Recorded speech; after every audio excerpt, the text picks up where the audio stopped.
Monsieur le président, monsieur le ministre, monsieur le rapporteur, mes chers collègues, l'accès à l'immobilier est devenu l'une des principales préoccupations de nos compatriotes.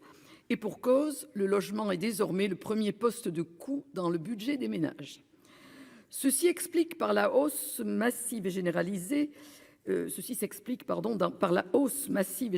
des prix de l'immobilier. Depuis le début des années 2000, l'indice des prix bruts des logements neufs et anciens a augmenté de plus de 180%.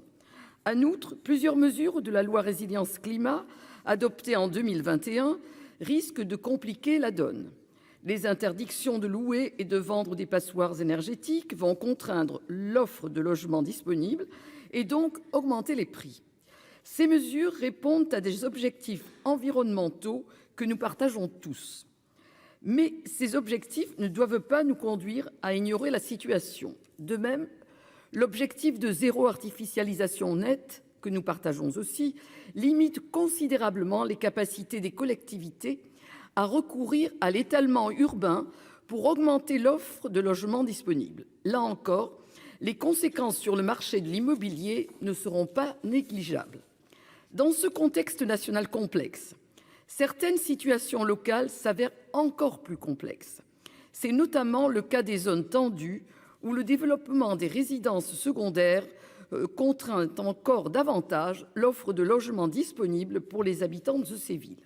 Là encore, nous avons tous conscience que ce phénomène concerne de nombreuses communes françaises, créant çà et là des tensions entre la population locale et des habitants saisonniers.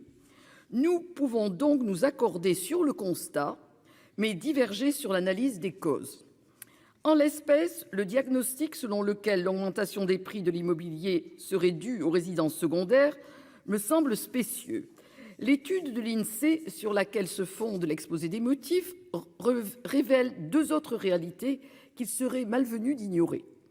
La première, c'est la modification des structures familiales et avec elle l'augmentation de la proportion des foyers au sein de la population. Ainsi, depuis 1982, le nombre de résidences principales s'est accru de plus de 50%, alors que la population n'a augmenté que de 20% sur la même période. Il y a donc aujourd'hui plus de résidences principales pour la population générale globale qu'il n'y en avait il y a 40 ans. La seconde réalité, c'est que les résidences secondaires ne représentent que 10% du parc de logements. Au cours des 20 dernières années, leur nombre n'a augmenté que de 35%, alors même que, comme je l'avais rappelé à l'instant, les prix de l'immobilier ont augmenté sur cette même période de plus de 180%. L'augmentation du nombre de résidences secondaires n'explique pas la hausse des prix généralisés de l'immobilier. Il m'a semblé important de rappeler ces éléments car ils expliquent pourquoi notre groupe ne soutiendra pas ce texte. Bien sûr, nous sommes favorables à l'objectif affiché, à savoir renforcer l'action des collectivités territoriales en matière de politique de logement, mais la proposition de loi que nous allons examiner se résume en fait à la création de taxes supplémentaires sur les résidences secondaires. S'il suffisait de taxer davantage les Français pour faire baisser les prix de l'immobilier, alors il n'y aurait pas de problème d'accès au logement en France.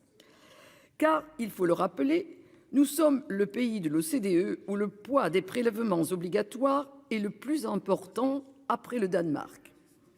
Enfin, le dispositif proposé risque de gêner les élus locaux.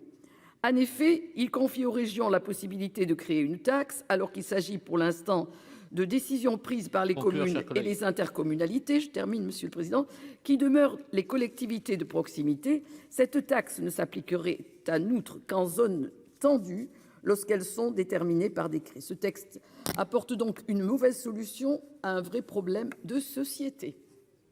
Merci, cher collègue.